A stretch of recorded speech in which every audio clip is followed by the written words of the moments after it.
Tatarşa da yok şube, Rusya da yok şube. İkisini de bizden eşit.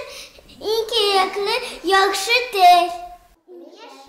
Рияд со своими друзьями усердно изучает татарский язык. В скором времени такие занятия станут регулярными. С 1 сентября детский сад «Шатлык» станет учреждением с татарским языком воспитания и обучения.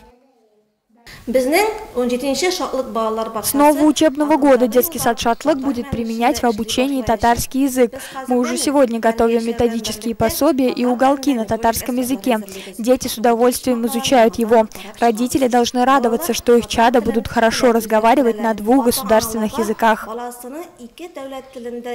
Изменения ожидаются и в городской школе номер 4. В текущем учебном году здесь откроются 2 класса с татарским языком обучения. Мы на себя берем обязательство, что дети не только будут изучать предметы на родном языке, параллельно мы будем раздавать учебники и на русском языке, и учителя примут на себя обязательство, чтобы дети знали основные термины и на русском языке. Поэтому я хочу заверить всех родителей, чтобы они не беспокоились в этом направлении, и эти классы будут самые лучшие классы по качеству образования. На сегодняшний день в районе обучаются представители более 10 наций. Региональный национальный компонент по всем наукам реализуется в жизнь. Председатель комиссии по вопросам социальной сферы, культуры, образованию, воспитанию, спорту и молодежной политике Дамир Ишкинеев был избран делегатом на расширенное совещание по развитию национального образования в Республике Татарстан.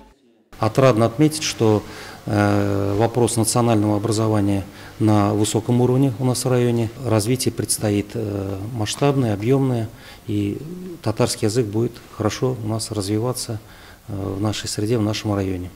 На сегодняшний день в районе насчитывается 33 общеобразовательных учреждения. Из них 11 татарских, 6 русско-татарских, 1 гимназия и 10 школ, работающих с учебными планами с этнокультурным компонентом.